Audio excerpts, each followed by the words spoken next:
Thank you all for coming. It's a pleasure to be here tonight. God bless you. It's heartwarming to see that we're gaining more people. And I'm sure that the word will spread.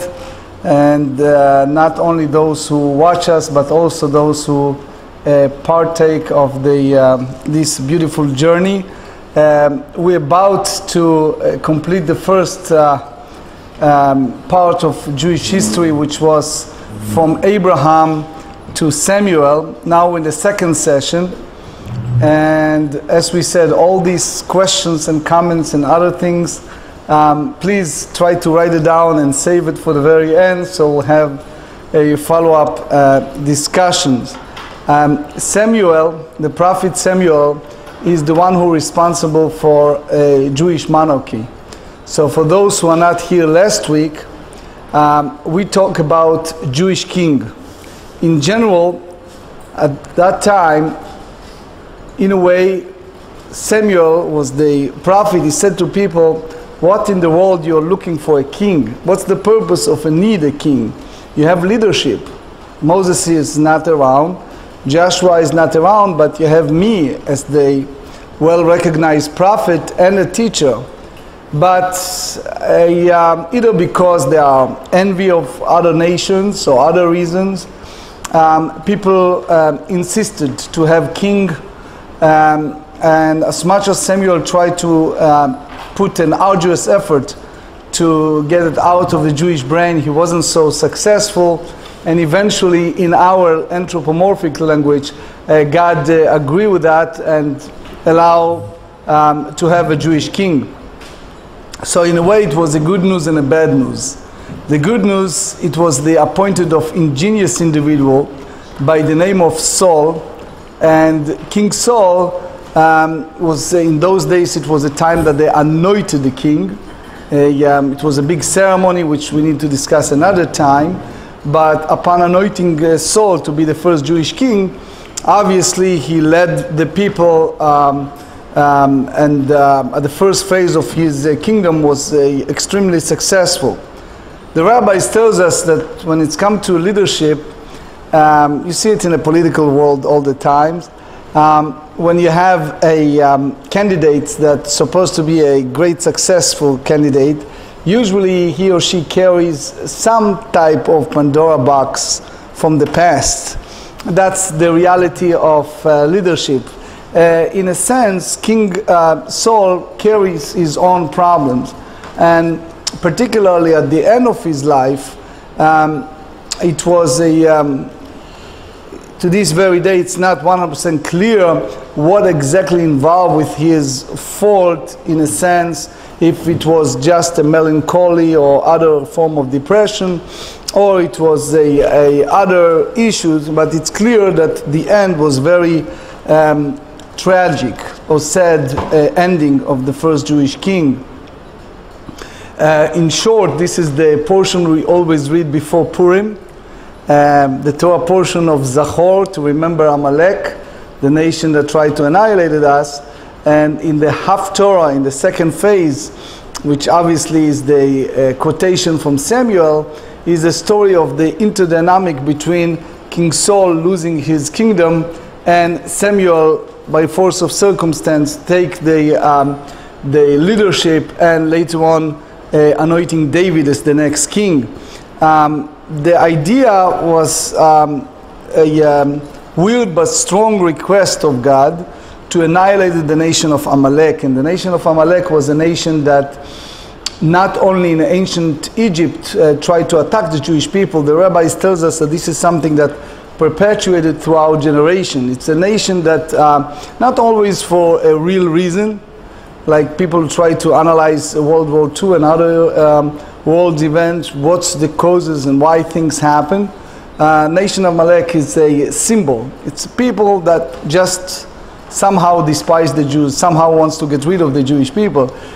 So King Saul received an order from God toward Samuel to annihilate the nation. And if you read the text, it's really a subject for long discussion, which is not only the soldiers, but also the animals, the women, the children, the whole nation That was the order, which again, later on we can go to details and try to understand what's the rationale behind that order. So King Saul basically put a war out, and they won the war against them, but the king, his name is Agag, the great-grandfather of Haman, he let him survive, as well as some of the women and the animals.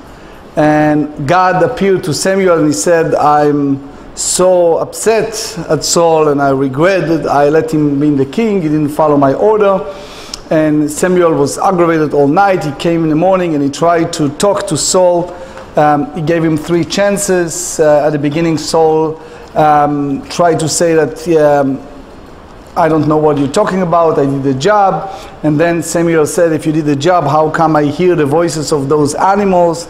And Saul at the beginning said that I thought it's only the people, not the animals. And later on he said, how about the king of Agag? And eventually when he nailed him and he said that God basically asked me to anoint someone else to be the next king, Saul realized that he basically lost.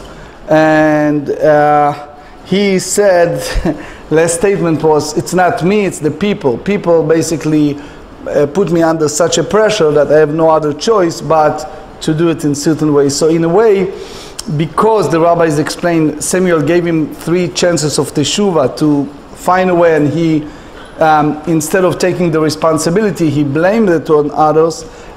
Samuel turned around, and the famous story is that it was Saul that tried to grab his garment.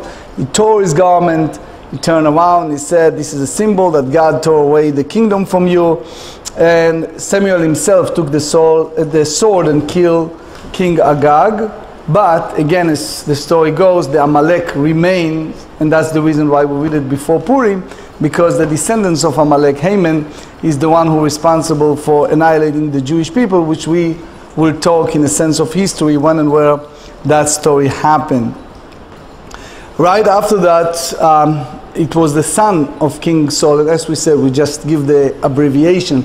The son of King Saul, his name is Jonathan, and he was best friend with David. You read a lot, like the reading of Rosh Chodesh, how he saved David's life several times. And David, the next king, who anointed by Samuel, was not only the king, he was a warrior, he was a tremendous poet and composer and writer and spiritual leader. But as we said many times, in Jewish faith we never sanctified human being. We don't have saint, we don't have in a sense a godly entity. We have people who are kind of more learning, but we still believe that even Moses or David are flesh and blood, meaning people that entitled to make mistakes. So the good news is King David was able to unite the tribes. As you know, 2 Jews, 5 opinions. So at that time it was obviously a lot of issues. David was able to unite the people. He was also responsible for the city of Jerusalem, which turned to be later on the capital of the heart of the Jewish people. And obviously the name of the city, one of the name of city of Jerusalem is Ir David, the city of David. We believe that without King David we do not have much in practical Jewish faith, meaning between our prayer book, the book of Psalms, the story of Ruth, and many more, it's all based on the concept of messianic belief of King David, the one who caused even such a huge war against all the 7 nations, but the cause of the holy temple and the Jewish sovereignty over there. Unfortunately, by the end of his life, Nathan the prophet came to him and he said, God appeared to me and said that he would like to build a temple. David, as we all know, he wasn't a talker, he was a doer. So he was ready to build the temple the next day, but God prohibited him from doing so. In a sense, he said, as much as you did so much for the Jewish people, your hands are full of blood, and therefore since you're responsible for about 150,000 people who died during those wars. So yes, the temple in a way will be yours, but your son Solomon will be the one who physically going to build the temple. King David, as we all know, born and died on Shavuot at the age of 70. King Solomon reigned as a little boy. He was less than bar mitzvah when he took over the leadership. He lived about 52 years of life, but Solomon was extremely gifted. Gifted in a sense that the text describe him as the most wisest man in the world, speaks endless languages, some hold even languages of animals, languages of other uncommon languages, and he was the one who physically responsible for building the first temple. The first temple in Jerusalem, which obviously it's a fascinating story by itself. The Mount Moriah, the story of building the temple, the center of the heart of the Jewish people, the most holy place for the Jewish people to this very day. According to our sources, the place of the temple in Jerusalem is the place that the Akedah, the binding of Isaac, took place, which is a core belief in Jewish faith. Is the place that Jacob instituted the prayer, the Ma'ariv prayer, which we just completed, and is the story of the letter of the dream of Jacob that we read in the book of Genesis, and many more stories based on that location, very holy place that we believe God appeared there. And in order to physically build the temple, he gained a great help. Everyone said it was of respect for his late father, King David. But he was, in a sense, a wise man by itself and man of peace. And he get the Caesar from Lebanon, the huge Caesar the cedar was not just a tree, it was the trees that built the foundation of the first temple. You have a tremendous amount of volunteers. If you read the text, it's about 30,000 men in those days that traveled to Lebanon and brought those cedar trees. And if you read the famous Psalm 24, it's a description of the inauguration of the temple.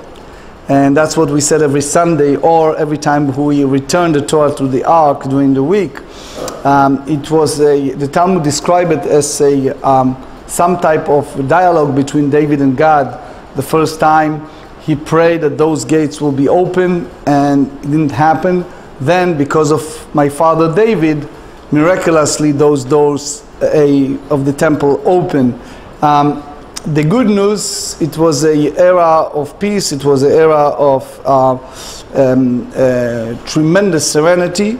The bad news, King Solomon, especially the last part of his life, misused his power, which we all know happen when certain people reach a certain level of power. Sometimes they misuse it.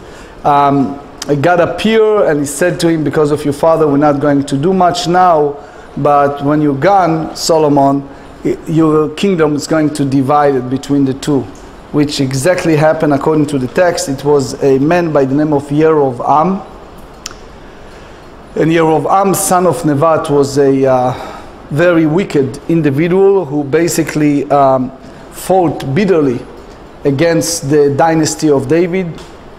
And since the son of Solomon, whose name is Rehoboam, took over the leadership, obviously it was a tremendous divisiveness among the Jewish people.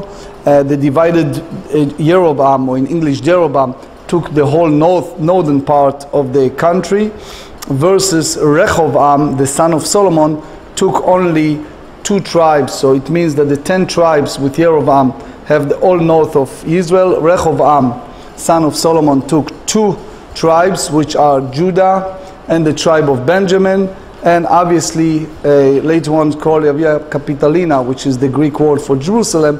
He took Jerusalem, which is the center of the Jewish people, as we know. So in about several hundred of years, it was kind of 2 Jewish states.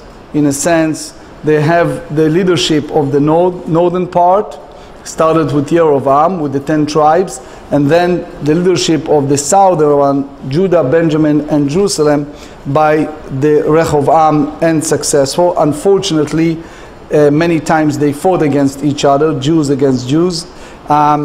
It was a lot of issue of worship idols, paganism. One of the way that in those days they want to demonstrate act of rebelliousness against the authority was basically bringing idols, worship idols, expression of paganism, and basically the relationship within the tribes or within people, the way that the canon, the Tanakh describe, deteriorated in such a level that everything appeared to falling apart.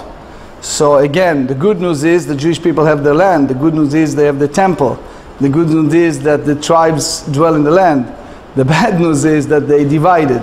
And because they divided in such a way, it was a great prophet by the name of Yeshayahu, Isaiah, that about 200 years before the destruction of the first temple already prognosticated the destruction of the first temple, but no one listened to him because it was an era of a tremendous prosperity and therefore people don't care. Later on it was another prophet by the name of Jeremiah. I assume you heard that name. He lived about 50 years before the destruction of the first temple. He warned people of the upcoming destruction. Most of the people did not pay attention to him, even put him in jail for some times. But he was the prophet that already sees the upcoming crisis between the idol worshipping problems between people, between the tribes, and eventually the destruction of the first temple took place on Tisha B'Av, the eve of 9 of Av that we mourn to this very day. So the prophets that survived during that era, names like Micah, like Amos, like Hosea, other name of prophet, was the luminary of that time. Unfortunately, because Jeroboam, son of Nevat, deteriorated so much the reputation, the name of the descendants of David, he was basically the core objection of all the idea of Davidic dynasty. Therefore, it's all fall apart. So in one hand, you have the Davidic dynasty, as we said, the two tribes, Judah and Benjamin, and the temple was under control of Judah. We all know that the story of Judah, or the word Jew, started much later in the canon.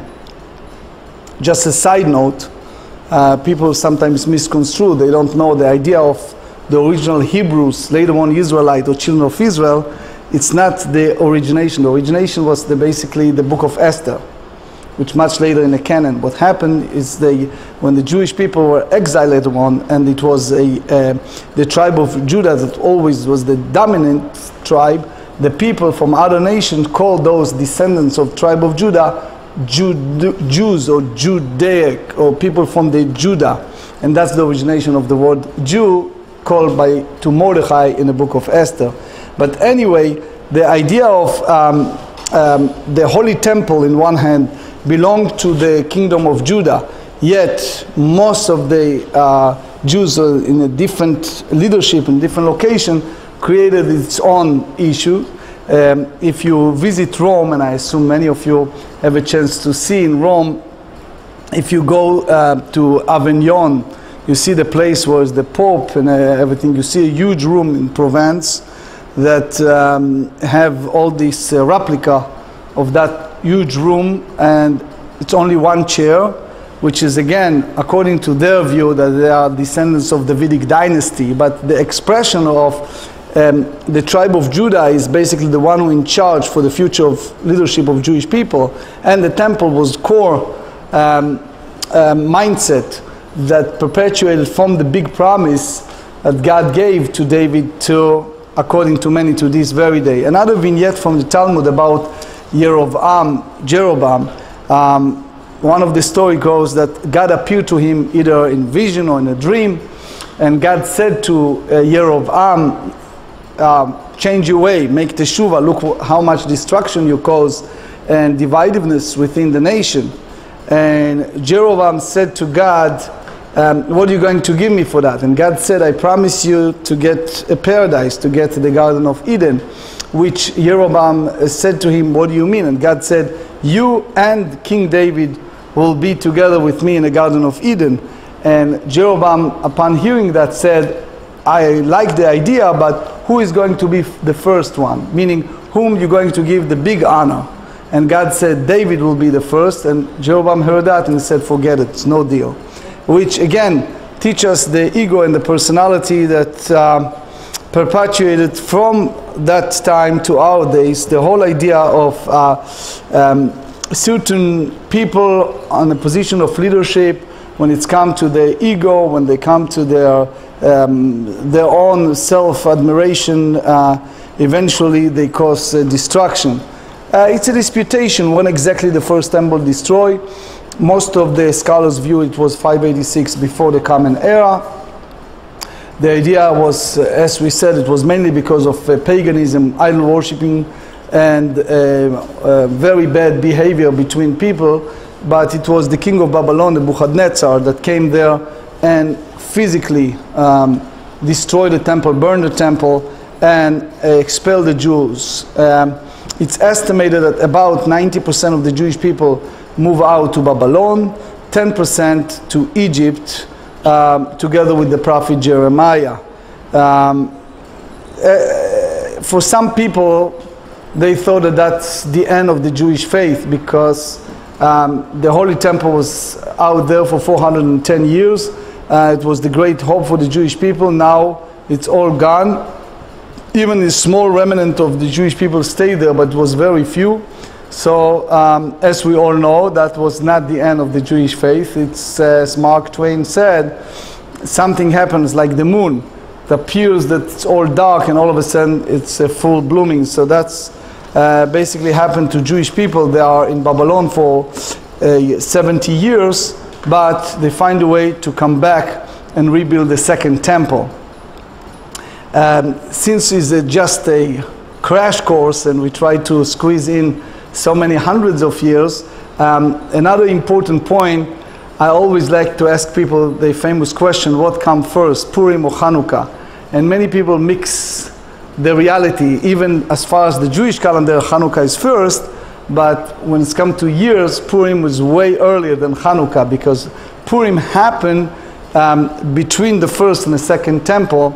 According to many scholars, it was 52 years at that time period, meaning 52 years after the destruction of the first temple. That was the famous story of Purim. Story of Purim, in short, is Haman, descendants of Amalek, descendants of Agag. He basically planned to physically annihilate the Jewish people, but he wasn't successful. And as we said earlier, the idea of Jews or Jewish has come from the non-Jewish world that recognized the descendants of tribe of Judah that occupied the Babylon. At that time, the Persian king who ruled the big part of the world, he was good for the Jews. Again, is a question among the scholars if that was the son of Esther and Achashverosh or not, but it was the great Cyrus that gave the Jewish people the right to return to the land. The good news, we have the right to rebuild the temple. The bad news, because people were so comfortable in Babylon, the life, the living, the prosperity was so great, very few took the initiation of leaving Babylon, returned to Holy Land and building the temple. It was estimated for about 600,000 people, which was less than 10% of the population, left Babylon in order to build the temple. It's almost the history reoccurred if you think about the way that the Jewish people were comfortable in different locations in the world throughout history. And when it's come to go to Palestine or Israel or whatever other mission, you see always people said, okay, I'll write you a check, but leave me alone. The whole idea of physically going and building there, it's very few. But those who return with a great leader by the name of Ezra, Ezra, is a book in the canon, one of the 24 books. It's called Ezra. He was the tremendous leader and ideologue and scholar and the great man of God. He convinced people, those few, to make aliyah and go with him, but it wasn't easy. The description of both books of Ezra and Nehemiah, it's like I'm holding a sphere in one hand and the other hand I'm building the temple. Why is that? Because it was the Samaritans that occupied the land at that time, and therefore, as much as Ezra and all of his people tried to do the right thing of building the temple with very little budget and a lot of poor volunteers, they need also to fight against those Samaritans that meanwhile, at a short time being, they felt that they owned the land. Nehemiah, which was more the administrator, helped him. And as we said many times, we need Ezra nowadays, because soon you see throughout Jewish history, at least for my teachers and myself, one of the names that always resonate for me, a great image of leadership, was Ezra. He instituted a lot of things. He built the Jewish community, he created unity. He is the responsible for the building of the second temple and many more. Some of the takanot Ezra, some of the enactment, decree that Ezra instituted are the Torah reading every Monday and Thursday.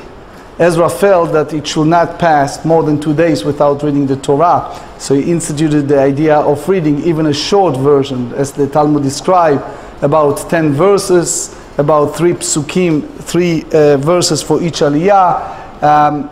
It's like not to pass 2 days without Torah. It's also the days that the rabbinic court later on convened, Monday and Thursday, so it's comfortable for people far away to come and partake.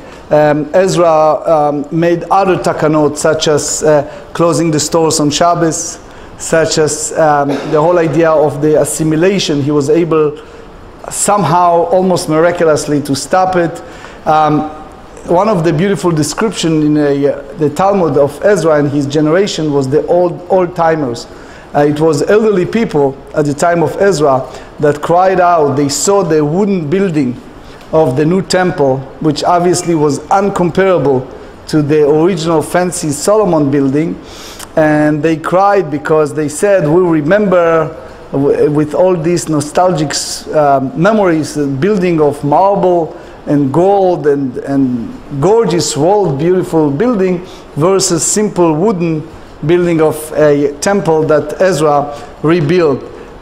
Furthermore, it's a lot of rabbinic description of a second temple, somehow try to compare the two, and they say the first temple, many miracles took place. You can read in the Ethics of the Fathers and many other sources, versus the second temple by any means wasn't any form of miracles by any means to the first one, meaning the second temple have some but uncomparable to the first one.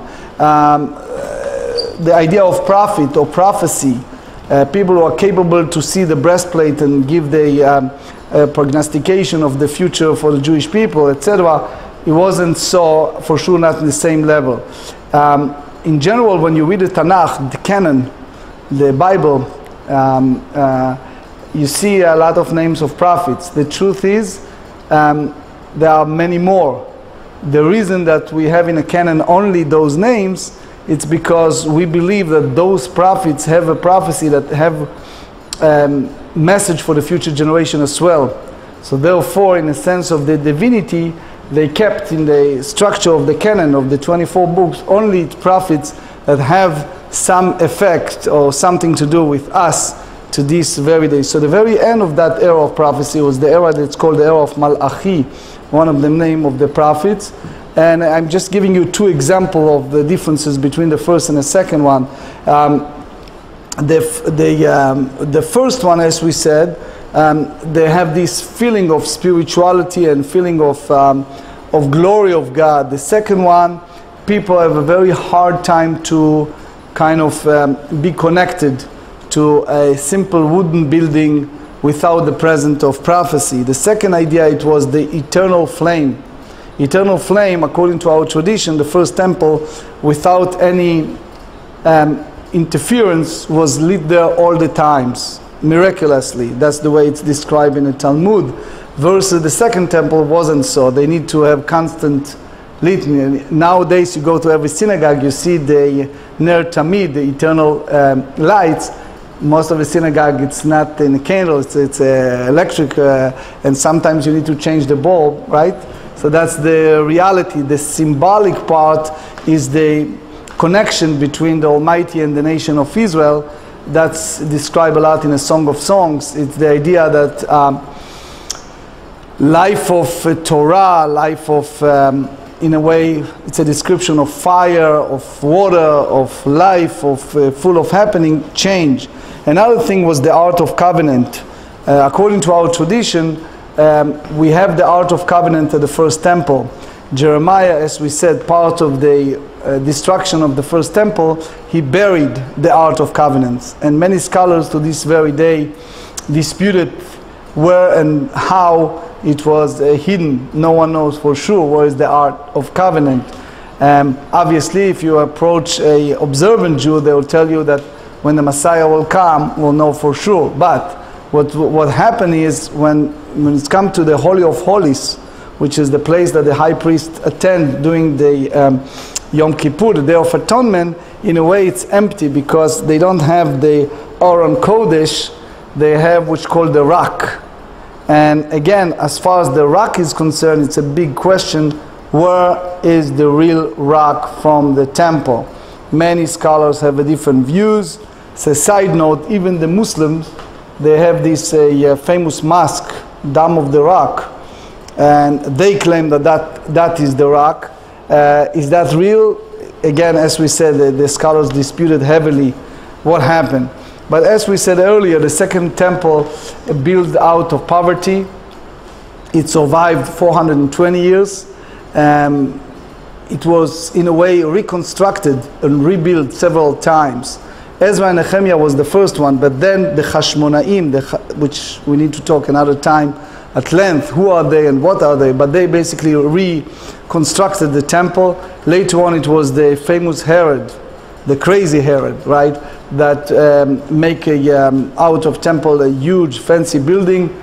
Obviously it was a heavy cause of death of many people, but according to a Talmud, it was even nicer than the building of Solomon, the Herod's part. But as we said, the evolvement, the idea of the temple evolved, the second one, so many times.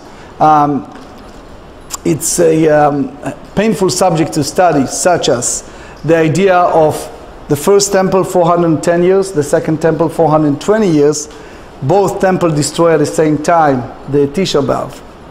The first temple destroyed because mainly idol worshipping, the second temple destroyed because of selfless hatred between Jews. It's all subject to discuss at length, not for this session, but the idea that it was destroyed again at the year 70 of the Common Era.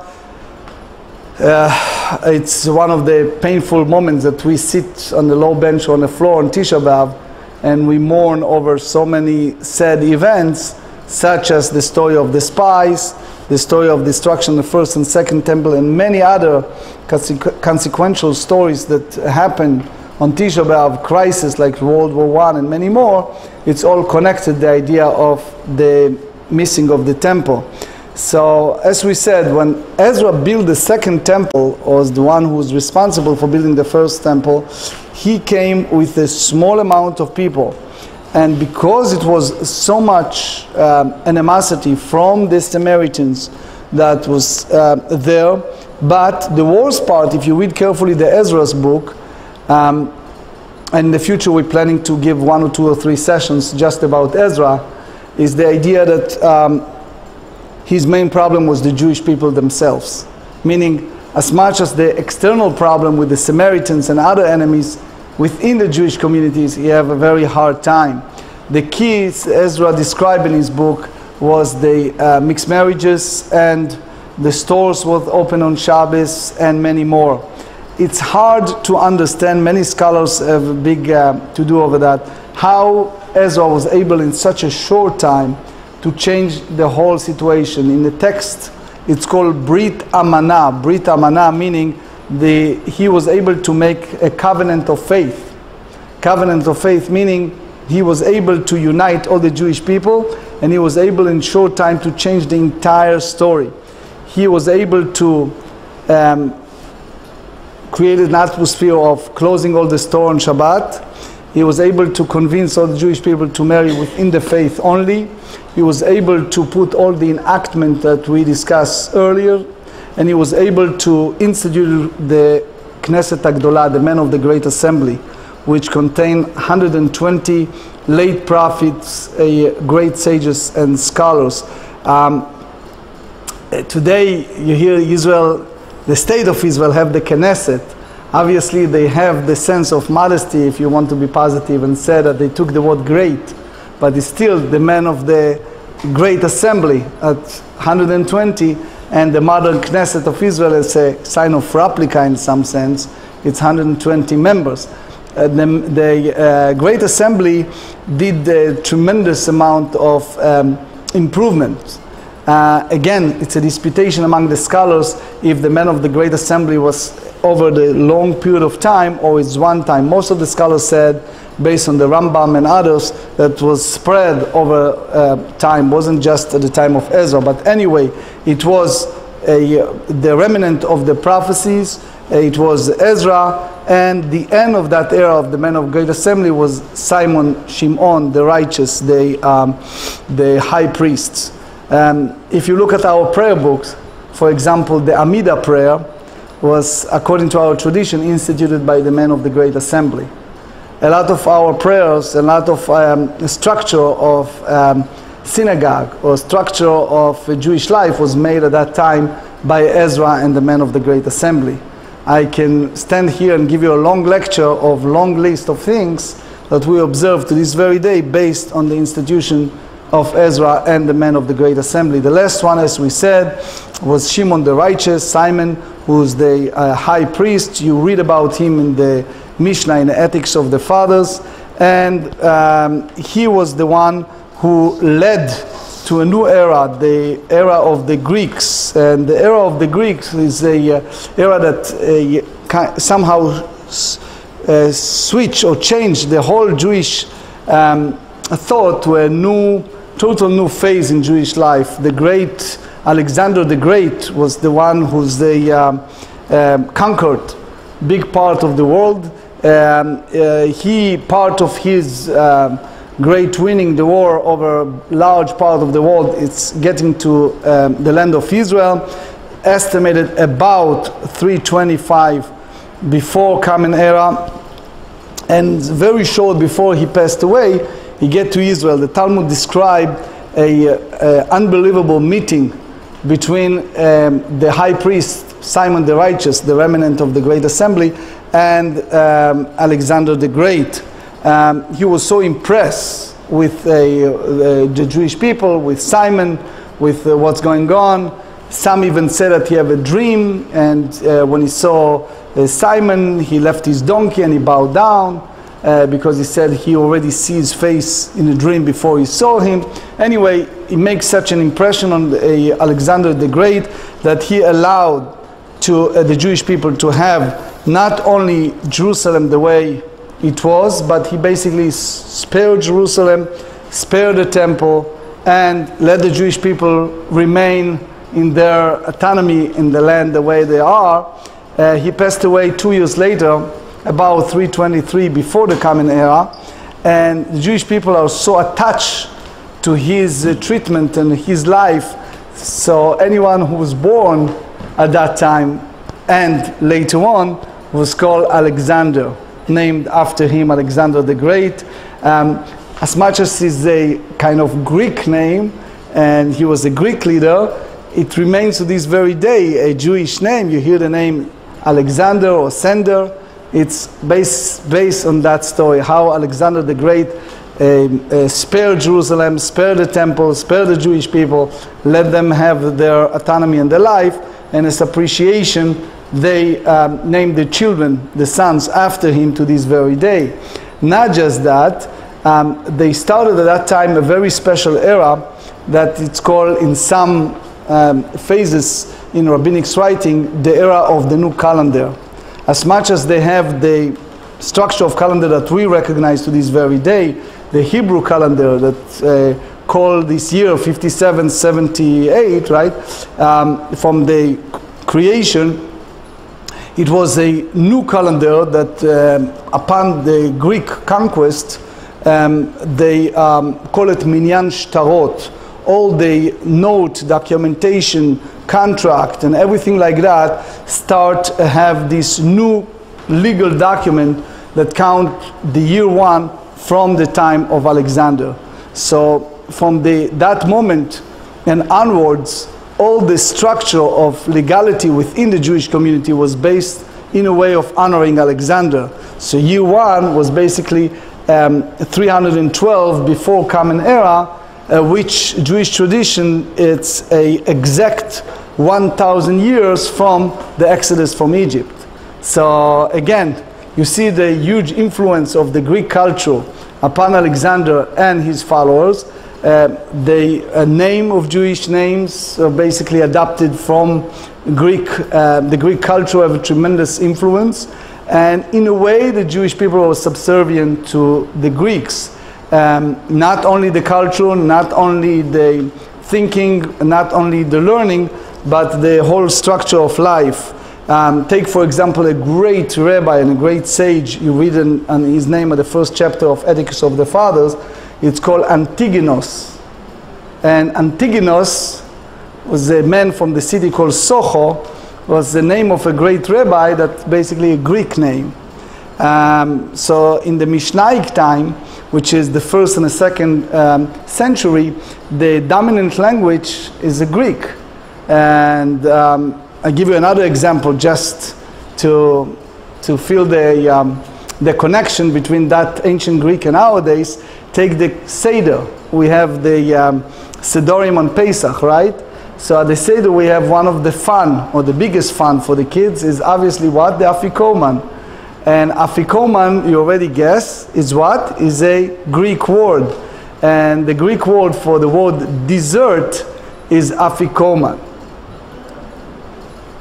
So it's just, again, example of dessert. Some said apikuman, but the idea is from that time for about, you can depend on how you count, between 1800 to 2400 years ago, the entire Jewish world not only physically have